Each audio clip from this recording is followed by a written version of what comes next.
da! Unwaith eto. Dyma drio eto.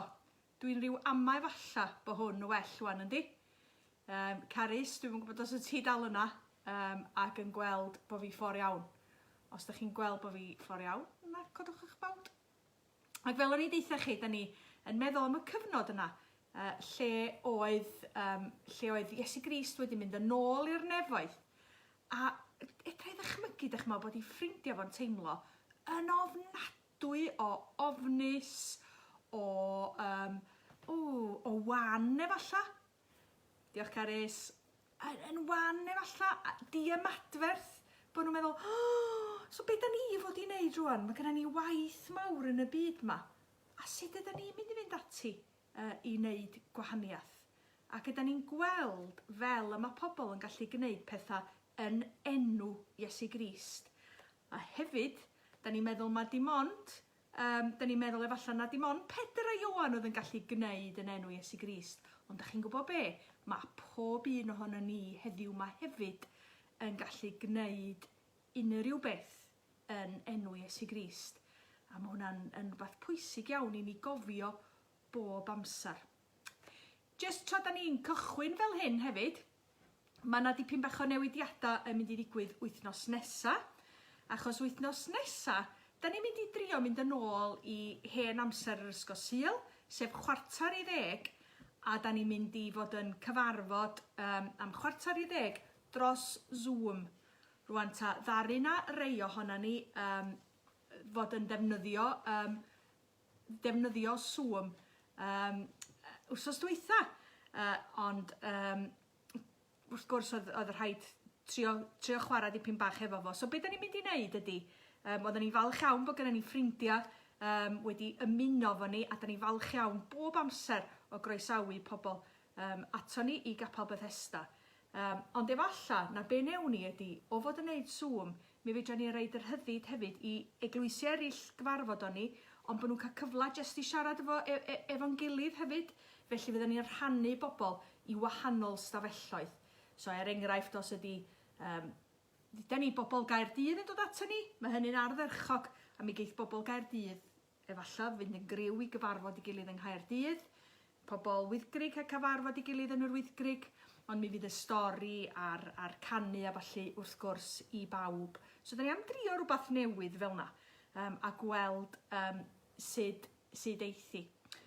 Rwan ta, dwi am i ni gwrando ar y stori, ac mae'r stori ynglyn â porth prydferth dros iawn, arbennig iawn. Ac lle mae Pedr a Ioan yn mynd i'r deml, ac maen nhw'n dod ar draws dyn tlawd, ar draws Cardotyn. Ac i gyd mae'r Cardotyn yn meddwl amdano fo, ydyw angen be mae o isio ar yr amser hynny. Mae o'n meddwl, wel, i gyd ydw i angen ydy dipyn bach, rhyw chydig bach o arian yn ymhowlen mwyn i fi gael bwyd. Ond mae Iesu Grist yn gweld, mae Pedr a Ioan, achos bod nerth yr Ysbryd Glân yn nhw, yn gweld bod nhw wirioneddol angen llawer iawn fwy na hynny. Felly dowch i ni gael gwrando ar y stori. Dwi am wneud ti ar y sgrin. Felly dyma ni stori y porth prydferth. O, da chi'n gwybod be? Dwi wedi reid yr un anghywir mae'n ddrwg iawn gynnau. Mi ewn ni i fanna. Reit. Da chi dda iawn efo'ch mynadd efo fi, chwarae teg i chi. Bore da, Manon. Bore da, Nia. Dwi'n gweld lot o'na chi wedi ymuno. Mae Del yna, mae Maggie yna, mae Ann yna, mae Carys yna, mae 16 o'na chi'n gwylio ar hyn o bryd. Bore da iawn i chi gyd. Dwi'n meddwl bod chdi Elan yn gwrando wyt. Yn braf iawn gweld chdi yn doedd wrth fynd am dro diwrnod o'r blaen. Dwi dal chi'n gwirioni'n cael eich gweld chi, ac yn edrych ymlaen yn fawr iawn i gael gweld chi'n fuan iawn. Pwy a wyr, efalla y gewn ni weld yn gilydd wrth gerdded yn fuan. Ynde? Ardderchog. Dyma ni. Pedr ac Ioan yn y deml, a da ni'n diolch i Gwyn Rhydderch am ddeud y stori yma wrtho ni. Roedd Pedr ac Iwan ar ei ffordd i'r deml i weddio. Fe welswn nhw ddyn yn eistedd wrth ymyl y drws. Doedd o ddim yn gallu cerdded. Roedd ei ffrindiau'n ei gario o bob dydd. Roedd dyn yn dal Powlen allan o'i flaen. Roedd yn gobeithio y byddai Pedr ac Iwan yn rhoi ychydig o'i harian iddo i brynu bwyd. Mae'n ddrwg gen i, does gen i ddim arian, ond gallaf gynnig rhywbeth arall i ti, meddai Pedr. Creda fi, yn enw Iesu, cod ar dy draed a cherdded, meddai Pedr wrtho. Siglodd y dyn ei fysedd ei draed a symud ei gyrnau. Bydd y goesau ddim yn teimlo'n sigledig erbyn hyn. Bydd nhw'n gry. Safodd y dyn ar ei draed. Edrychwch, gwyddod. Wy'n gallu cerdded. Roedd pawb eisiau gwybod sut y digwyddodd hyn. Ai ti yw'r dyn sy'n eistedd wrth ymyl drws y deml o hyd? Honnodd pawb. Ie, rhaid cael chwerthin. Ond edrychwch arni rwan. Rhoddodd Duw y pŵer i ni ei wella, eglurodd Pedr. Wel, dyna ni'r stori. Dyna ni'n gweld rhywbeth anhygoel yn digwydd. Dyna ni'n gweld gwyrth yn digwydd. Ac yn digwydd drwy Pedr ac Ioan, ond yn enw Iesu Grist.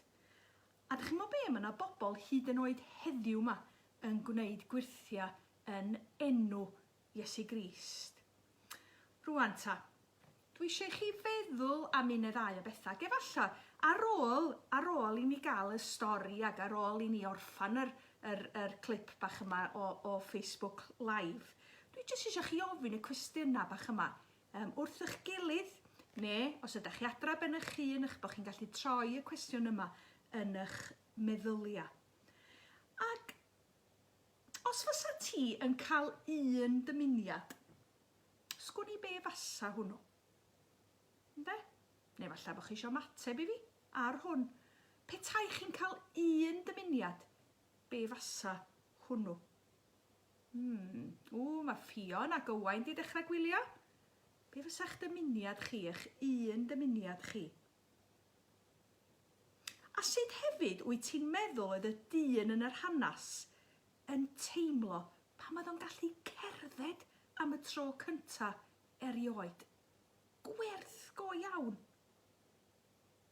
Ac hefyd, i ni feddwl, pam wyt ti'n meddwl fod Pedr ac Ioan wedi siarad, fel dwi wedi deud ers y cychwyn, yn enw Iesu mwyn i'r dyn gael ei wella. Mae'n rhyfeddol yn y stori yma hefyd, cofiwch. Dwi'n meddwl amdan Pedr a Ioan, ynde? Yn mynd, efallai bod nhw'n mynd yn drist, achos bod Iesu Grist wedi mynd yn ôl i'r nefoedd, ynde?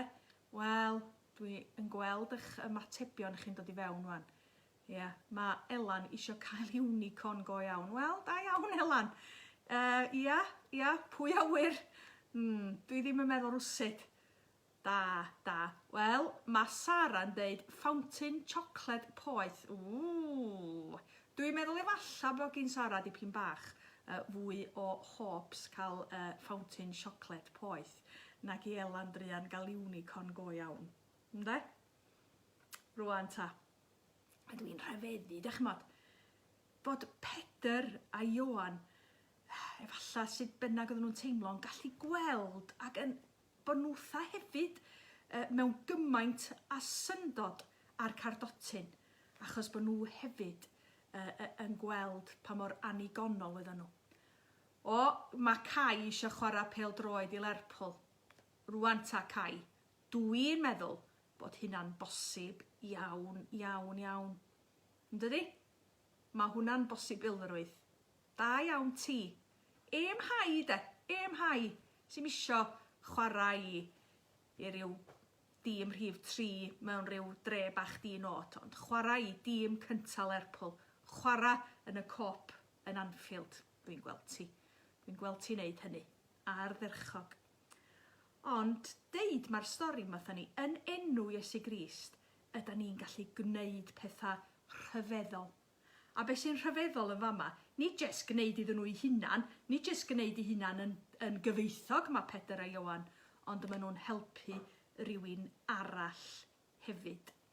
Dwi wrth y modd efo'r stori arbennig yma, a diolch i chi gyd am ymateb hefyd.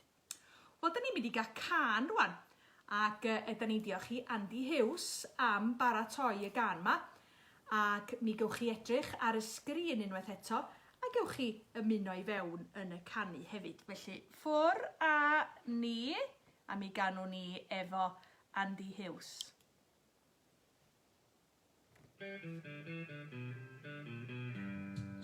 Heddefio am diwrnod i'r demo, amser i gweddio roedd ni ti a thri. Aethon nhw at y trwy, yn efo haf, amser i gweddio felly fyddan ni. Yna wrth y ci ac oedd dyn ar y wedi cerdded, oedd wedi cael ei gario yn o bogi. Roedd ystod bolen yn gofyn am Marian, allwch chi gyfrannu plîs. Bwydwch fi! Heddefio yn pasio dyn ar y siwrne, please don't chi helpu, o'n sant y green. Dyma nhw'n stopio, droi at y dyn. Meddai pedar, gryffo angen ni. Does gen i ni ddim merion o beth sydd yn ymrodd yn ti. Coddad y braidd yn enw Iesu Grist. Roedd ond hwn yn cryfhau oedd y graig o cedder gyda pedar lawr y stryd. Mae yna hwyr yn yr enw Iesu. Iesu does neb arall sy'n cymharu â di. Yn enw Iesu mae iachad ac achubiaeth, dim ond trwy'r yma pobl yn gyd. Mae yna hwyr yn yr enw Iesu. Iesu does neb arall sy'n cymharu â di. Yn enw Iesu mae iachad ac achubiaeth, dim ond trwy'r yma pobl yn gyd. Dim ond trwy'r yma pobl yn gyd. Dim ond trwy'r yma pobl yn gyd. Wei, da iawn, arbennig. Cod ar dy draed yn enw Iesu Grist. Ac felly mae yna bwer yn enw Iesu Grist. A jyst is ni gofio hynny. A da chi'n meddwl pan da ni'n gweddio, da ni'n gorffan yn gweddi bob tro drwy ddeud yn enw Iesu Grist. Oherwydd fod na bwer yn enw Iesu Grist. Felly nhw'n eri dwy law fo'i gilydd a gawn ni air o weddi. A da chi'n meddwl beth dwi am wneud? Dwi am gael rhyw awkward moment efalla. Dwi'n mynd i gael rhyw 5, 6, 7, 8, 9 eiliad o beidio deud i byd. Achos dwi eisiau i chi fod yn gofyn rhywbeth yn dawel eich hunan. A cofiwch bod chi ddim yn gofyn o yn eich nerth eich hunan, ond yn nerth ac yn enw Iesu Grist. Felly dwy law fo'i gilydd. O ddiwyn tad, ydyn ni'n diolch i ti am y stori arbennig yna. Y stori yna sy'n rhoi gobaith i ni yn bod ni hefyd yn gallu gofyn. Da ni'n diolch i ti dy fod ti yn cyflawni gwirthia heddiw yma. A da ni'n gweddio'n arbennig dros y sefyllfa yn gwlad ni hefyd. Da ni'n gweddio dros y pandemig ofnadwy yma sydd yn byd ni. A da ni'n gweddio y fydd na frechlyn, neu fydd na iachad, neu fydd yr pandemig yn dod i ben hyd yn oed o ddiwyn tad. Achos ydyn ni'n gofyn nid y nerth yn hunan, ond hwer ac y nerth Iesu ei hun. Dwi'n cyflwyno i ti pawb sydd yn drist heddiw yma, pawb sydd yn unig, a dwi'n cyflwyno i ti hefyd pawb sydd yn hapus ac yn llawen. A da ni'n cyflwyno yn gweddia yn hunan, ac felly dyma lle da ni am fod yn dawel am dipyn bach.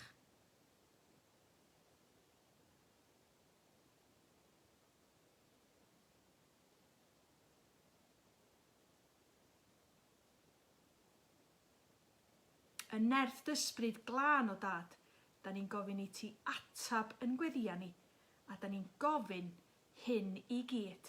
Yn enw pwy blant? Yn enw Iesu. Amen. Wel, dwi'n edrych ymlaen yn fawr iawn i gael eich gweld chi eto wsos nesa. Mi fydd hi'n braf iawn cael ymuno ar Zoom, Dwi'n cael rown ti yma chi, achos dwi'n mynd i gael fo'n yn Zoom. A mae Hyw'n deud, dim Zoom ydi o nan, Zoom ydi o. So, dwi'n edrych ymlaen i'ch gweld chi ar Zoom. Dwi'n deud o'n iawn, dwch. Codwch eich bawd os ydych chi'n meddwl bod fi wedi deud hynna'n iawn. Dw. Gan bach o wein ydw i go iawn, ynddo. Ond mae wedi bod yn braf iawn cael eich cwmni chi. A cofiwch, yn enw Iesu Grist, da ni'n gallu gwneud unrhyw beth i ni ddal yn y gobaith yna. Hwyl fawr ffrindiau, braf iawn cael eich cwmni chi. Ta-ra!